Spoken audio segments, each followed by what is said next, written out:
नमस्कार दोस्तों, आज हम लोग बात करेंगे मध्यपाषाण काल के बारे में। मध्यपाषाण काल से कई प्रश्न पूछे जाते हैं, जैसे मानव ने खेती करने की शुरुआत कब की? मानव पशुपालन व्यवसाय कब अपनाया? मानव अंतिम संस्कार की प्रक्रिया कब से शुरुआत की?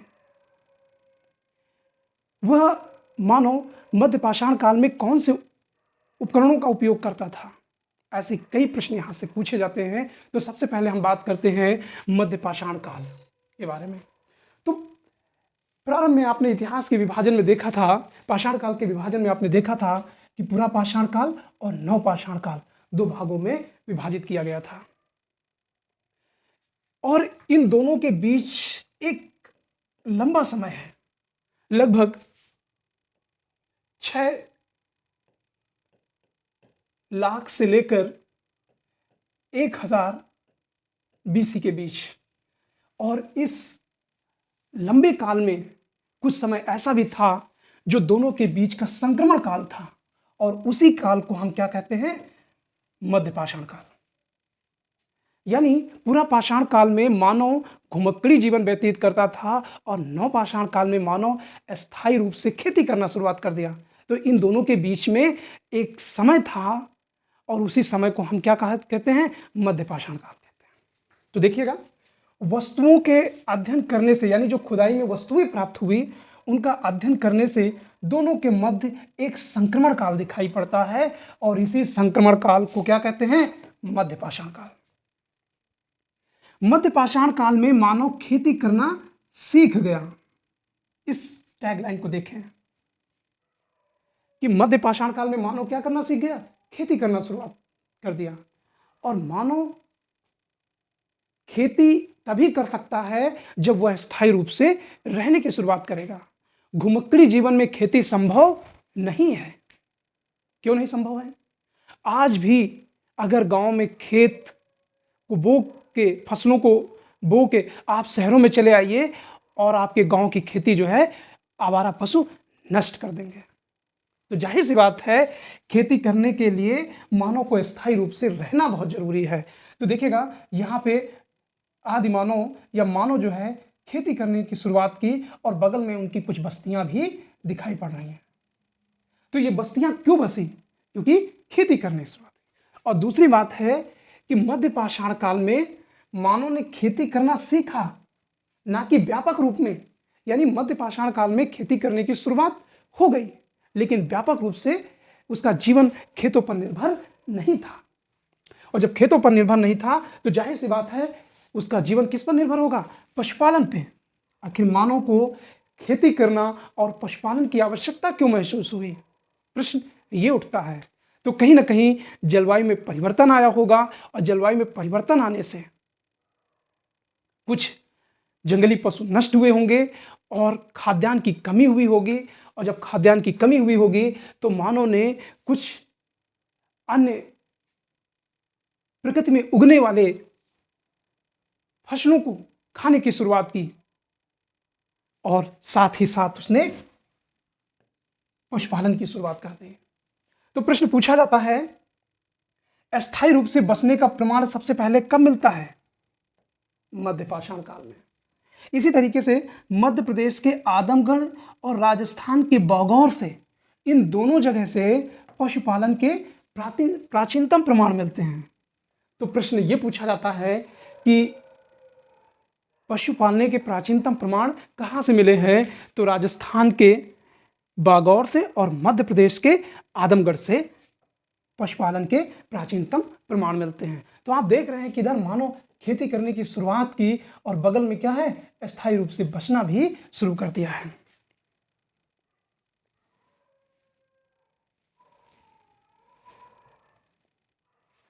इसके साथ साथ उड़ीसा के, देखिएगा ये आपका भारत है, और भारत में एक ये क्षेत्र है उड़ीसा, जो बंगाल की खाड़ी से लगा हुआ है। उड़ीसा के लेखा मोडा गुफा है, यहां से मध्यपाषाण काल से नवपाषाण काल के मानव के विकास प्रमाण मिलते हैं। ठीक है, यानी उस संक्रमण से मध्य से नवपाषाण के बीच में मानव के विकास के साक्ष्य मिलते हैं। हालांकि मध्यपाषाण काल की शुरुआत जो है 10,000 ईसा पूर्व मानी जाती है, और इस काल के सबसे पहले जो उपकरण खुदाई में प्राप्त हुए हैं सीएल कार्लाइल को 1867 में विंध्य की पहाड़ियों से मिलता है। ये यहां पर विंध्य पर्वतमाला है, ठीक है ना। कहां से शुरुआत होते? गुजरात से मध्य प्रदेश होते हुए उत्तर प्रदेश और बिहार तक इसी पहाड़ी क्षेत्र में किसके? मध्य पाषाण काल के उपकरण प्राप्त होते हैं।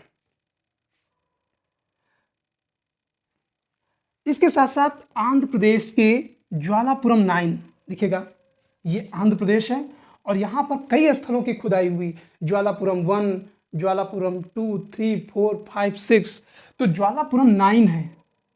कौन सा? ज्वालापुरम 9, इसका नाम है। कई स्थल है तो उनका नाम नंबर दे दिया गया है। तो यहां से दक्षिण एशिया के प्राचीनतम साक्ष्य मिलते हैं और जिसे माइक्रोलिथ टूल्स फैक्ट्री कहा गया है। क्या कहा गया है? Microlith tools factory. Micro means छोटा, टूल्स मीन्स उपकरण और फैक्ट्री मतलब कारखाना। तो यानी ज्वालापुरम 9 से लघु उपकरणों के बड़ी संख्या में प्रमाण मिलते हैं। कहां से? ज्वालापुरम 9 से। और इनकी जो लंबाई है वो 1 सेंटीमीटर से 5 सेंटीमीटर के बीच है। कितना? 1 to 5, यानी 1 से लेकर 5 सेंटीमीटर के बीच में ऐसे उपकरण मिलते हैं। और इसीलिए इस युग को क्या कहा गया है? लघु पाषाण काल के उपकरण का युग कहा गया है, क्योंकि यहाँ पे छोटे छोटे उपकरण आपने पूरा पाषाण काल में देखा था, वहाँ पे भारी भरकम पत्थरों का उपयोग किया जाता था, खासकर निम्न पूरा पाषाण काल में। लेकिन मध्य पाषाण काल में छोटे उपकरण प्रयोग किए गए। अब छोटे उपकरण की जरूरत क्या थी? जाहिर सी बात है, जलवायु का परिवर्तन हो चुका था और जलवायु परिवर्तन होने की वजह से उपकरणों में क्या हो गया? बदलाव हो गया, क्योंकि अब भारी भरकम पत्थर ले जाना संभव मानव के लिए अनुकूल नहीं रह गया था, क्योंकि जानवरों की संख्या इतनी अधिक नहीं थी कि वो पास आए। परिणाम स्वरूप क्या है? छोटे उपकरणों की प्रयोग की शुरुआत होती है। अगला टॉपिक देखते हैं।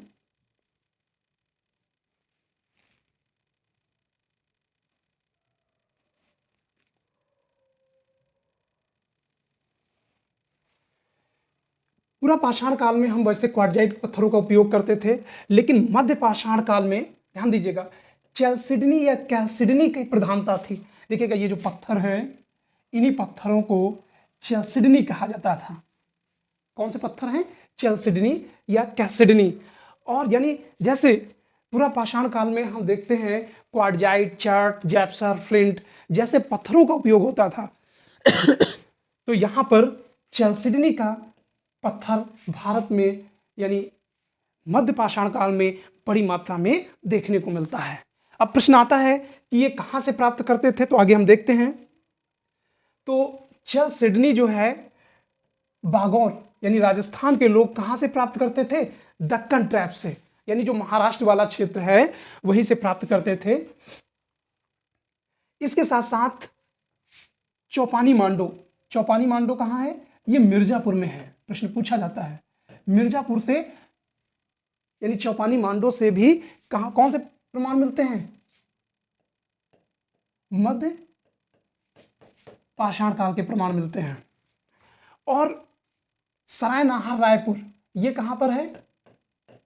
प्रतापगढ़ में। तो और मैदाहा ये भी प्रतापगढ़ में है। तो इन दोनों जगह क्या है? मध्य पाषाण काल के उपकरण प्राप्त होते हैं। तो सराय नाहर रायपुर और मैदाहा। धनुष बाण की शुरुआत इसी काल में हुई, यानी भगवान राम जो धनुष बाण लिए दिखाई पड़ते हैं उसकी शुरुआत कब हुई? मध्य पाषाण काल में। भारत में मानव अस्थिपंजर के इसी काल में मिले हैं, यानी मानव के जो दफनाए जाने के साक्ष्य हैं वो किस काल में मिले हैं? मध्य पाषाण काल में। और जब मध्य पाषाण काल में अर्थात मानव जो है अंतिम संस्कार की प्रक्रिया यहां से शुरुआत हो जाती है, यानी मानव के कब्र जो दिखाई पड़ते हैं वो कहां से मिलते हैं? मध्य पाषाण काल से। अब हालांकि जीवाश्म मानव के पहले के भी मिले, हथनौरा से प्राप्त हुआ है, लेकिन वो दफनाए जाने की बात नहीं, वो कहीं से खोपड़ी प्राप्त हुई है। लेकिन यहां पूरा अस्थिपंजर एक साथ मिला है, मानव कंकाल एक तरीके से मिला है। तो मानव को दफनाने की प्रथा कब का शुरुआत हुई? मध्य पाषाण काल से। अब मध्य पाषाण काल की जब खुदाई हुई उस दौरान में बहुत सारे उपकरण, मध्य पाषाण काल के जो उपकरण प्राप्त हुए हैं भारत के विभिन्न क्षेत्रों से प्राप्त हुए हैं।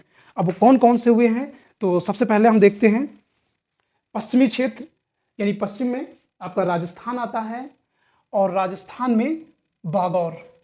अब बागौर कहाँ है ये देखिएगा। बागौर बनास की सहायक नदी कोठारी नदी के तट पर स्थित है। यहां से प्राप्त मध्य सती टीले के नाम से जाना जाता है। बागौर के उत्खनन से, यानी खुदाई उत्खनन, बीएन मिश्र और जर्मन के एलएस लेस्निक ने इसकी खोज की तथा बीएन मिश्र के निर्देशन में यहां पर क्या हुआ? खुदाई हुई। बागौर जो है कहां का? राजस्थान का। बागौर भारत का सबसे बड़ा मध्य पाषाणिक स्थल है। यहां से पशुपालन के प्राचीनतम साक्ष्य मिले हैं। पीछे बताया गया है यहां के उत्खनन से चैलसिडनी, यानी वही जो पीछे हमने पत्थर दिखाए थे, ये मानव के हाथ में पत्थर है, चैलसिडनी और कसाई खाना के साक्ष्य मिलते हैं। दोस्तों कसाई खाना, ये इसको हम बूचड़ खाना कह सकते हैं। बूचड़ खाने यानी पशुपालन का जो मुख्य उद्देश्य रहा होगा वो किस लिए? दूध प्रोडक्ट तो इतना रहा नहीं होगा, जाहिर सी बात है पशुओं के मांस के लिए पशुओं को पाला जाता है। तो जाहिर सी बात है पशुपालन की शुरुआत किस काल में हुई? मध्य पाषाण काल में। तो बूचड़ खाना या कसाई खाना भी किस काल में होगा? मध्य पाषाण काल में। बूचड़ खाना भी कह सकते हैं या कसाई खाना। बागौर से 4 मानव कंकाल मिले हैं।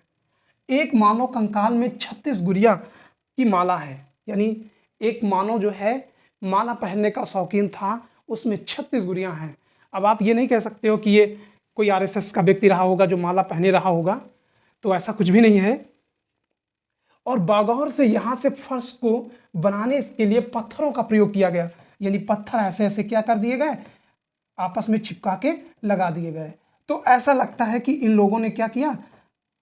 फर्श को बनाने का प्रयास किया है इस तरीके से। तो फर्श बनाने का जो प्रथम साक्ष्य आपको मिलता है वो कहां से मिलता है? बागौर से। बागौर कहां है? पीछे बताया गया है, राजस्थान में है।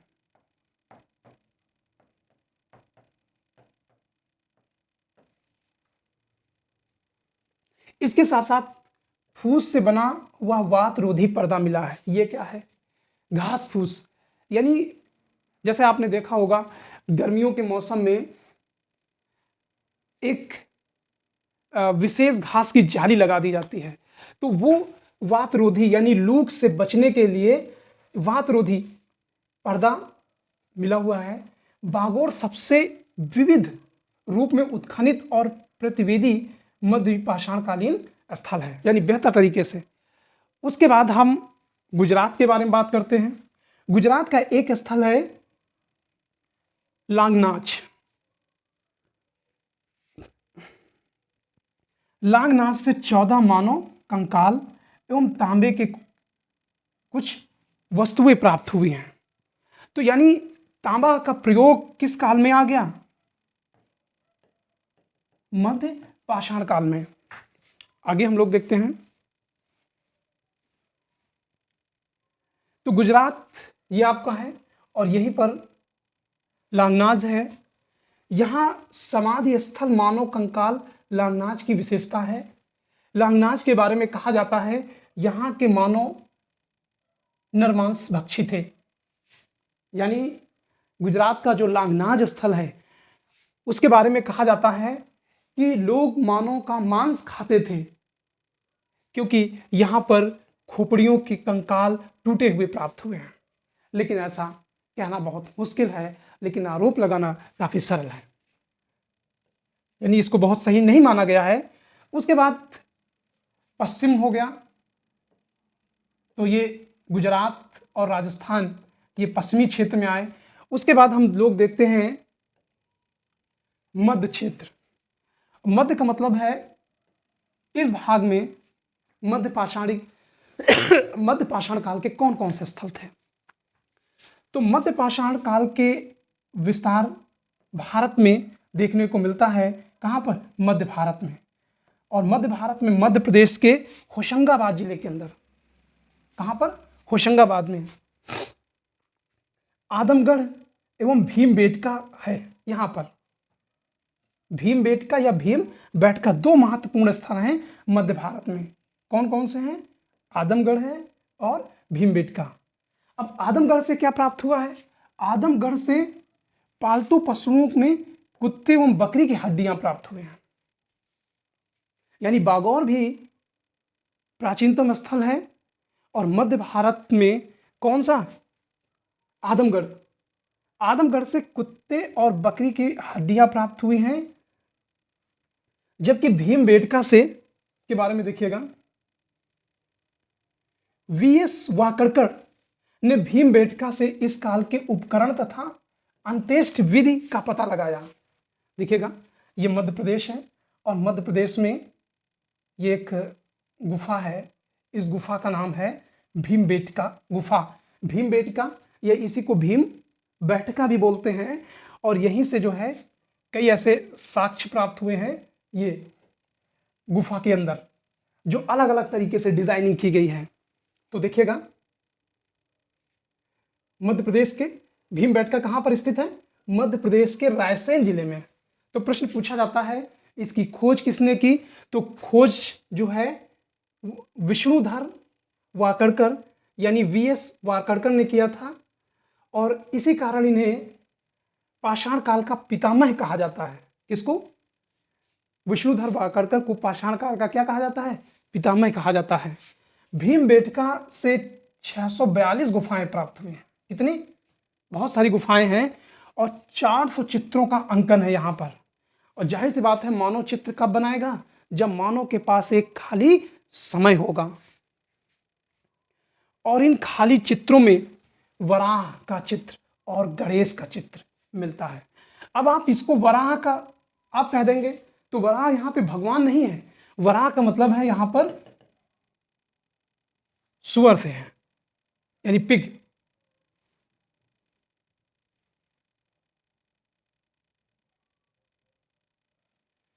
तो वराह का मतलब क्या है? सुअर। और गणेश का मतलब है हाथी, यानी हाथी और सुअर के यहां पे चित्र मिलते हैं।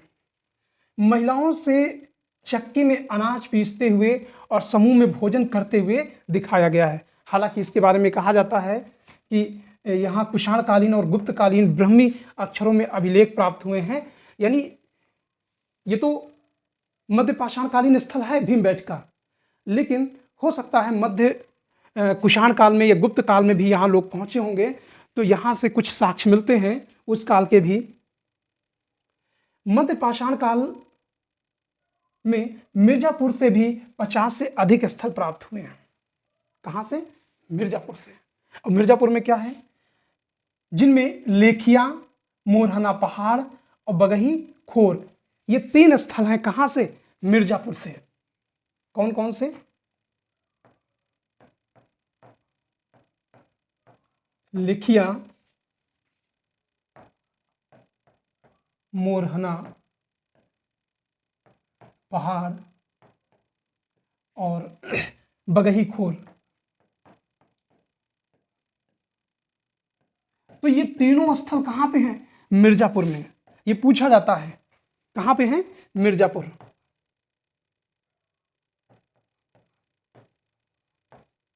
तो मिर्जापुर में लेखिया, मोरहना पहाड़ और बगही खोर, ये जो है स्थल हैं। यूपी के संत कबीर नगर जिले में स्थित लहुरा देव, देखिएगा ये पूछा जाता है, पीसीएस में कई बार पूछा गया है। भारतीय उपमहाद्वीप में कृषि किए जाने का प्राचीनतम प्रमाण मिला है। ठीक है ना? वैसे खेती करना नवपाषाण काल की प्रक्रिया थी, लेकिन शुरुआत कब हो गई थी? मध्य पाषाण काल में। और लहुरा देव से किसके प्रमाण मिलते हैं? प्राचीनतम चावल के साक्ष्य मिलते हैं। और इसका समय जो है 8000 से 9000 ईसा पूर्व रखा जा गया है। तो ये पूछा जाता है भारत में चावल के प्राचीनतम प्रमाण कहां से मिले हैं? तो संत कबीर नगर के स्थित लहुरा देव से प्रमाण इसके मिले हैं।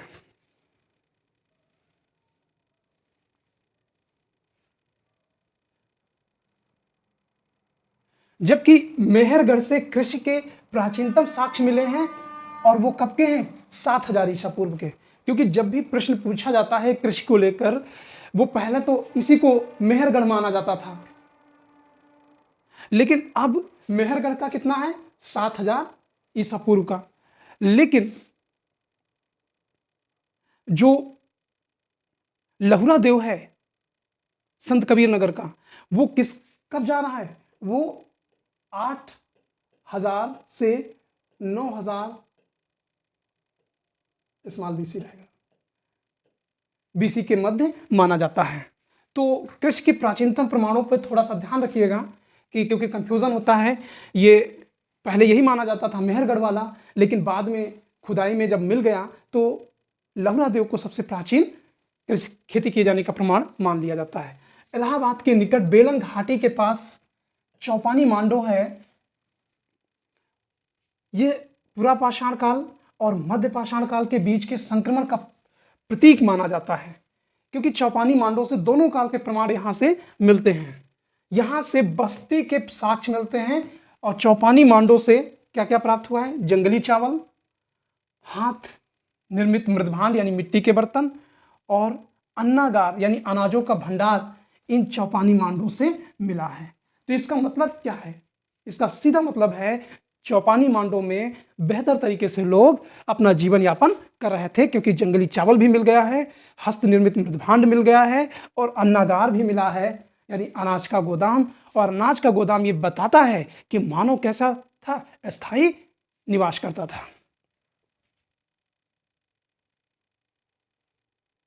इलाहाबाद के मध्य गंगा घाटी में स्थित प्रतापगढ़, बहुत फेमस नाम है प्रतापगढ़ का। कौन कौन सा? सरायनाहर, रायपुर, मैदहा और दमदम, ये तीनों स्थल प्रतापगढ़ में हैं। तो यहां से देखिए क्या क्या मिला है? पत्थर की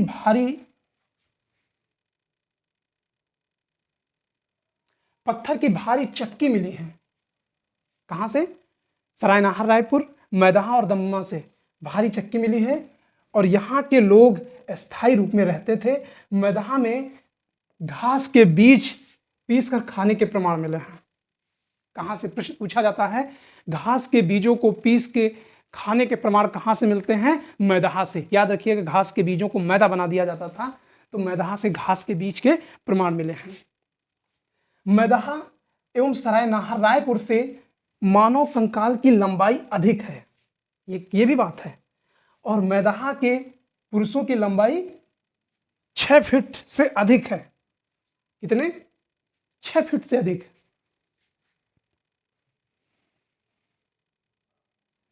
सरायनाहर, रायपुर के एक कब्र में 4 लोगों को एक साथ दफनाए जाने का प्रमाण मिलता है। ठीक है ना? हालांकि लोथल, आगे हम चलेंगे सिंधु सभ्यता में, लोथल एक ऐसा स्थल होता है जहां पर मानव को एक साथ यानी युगल समाधान मिलते हैं। एक कब्र में 2-2 लोगों को दफनाए जाने के साक्ष्य मिलता है, लेकिन सरायनाहर राय से एक कब्र में 4 लोगों को एक साथ दफनाया गया था। जाहिर सी बात है, या तो किसी बीमारी से कारण एक साथ मर गए होंगे, कोविड जैसी कोई महामारी रही होगी। तो यहां से प्राचीनतम मानवीय आक्रमण के साक्ष्य मिलते हैं। तो कहीं ना कहीं बीमारी या कोई आक्रमण रहा होगा, इस कारण यहां पर एक साथ दफनाए गए हैं। दंत रोग तथा एथराइटिस के प्रमाण यानी गठिया रोग के प्रमाण मिलते हैं। एक ये भी प्रश्न बन गया, दांत खराब है, किसी एक व्यक्ति का 100 मिला है, उसमें दांत खराब होने की पुष्टि होती है। और दूसरा एथराइटिस, जिसको हम क्या कहते हैं? गठिया रोग। तो पहली बार गठिया रोग कहां पे आ गया? यही सरायनाहर, रायपुर में। मैदहा से बूचड़ खाना भी मिला है। बूचड़ खाना मध्यपाषाण काल की एक विशेषता हो गई, क्योंकि पशुपालन शुरुआत हुई और यहां से बूचड़ खाना प्राप्त हुआ। 2 लोगों को, स्त्री पुरुष को एक साथ दफनाने का साक्ष्य कहां से मिला है? मैदहा में। दमदम के बारे में देखते हैं। दमदमा, यहां से 41 मानव समाधान यानी 100 का दहन करने के प्रमाण और 2 युगल प्रमाण मिलते हैं। तो इस तरीके से यहाँ की ये जो जानकारी है मध्य पाषाण कालीन के स्थलों की, वो समाप्त होती है। तो अगले वीडियो में हम नवपाषाण काल के बारे में बात करेंगे। दोस्तों ये जानकारी आपको कैसी लगी, अच्छी लगे तो मेरे चैनल को सब्सक्राइब करिए, लाइक करिए, कमेंट करिए और अपने दोस्तों को शेयर करिए। Thank you.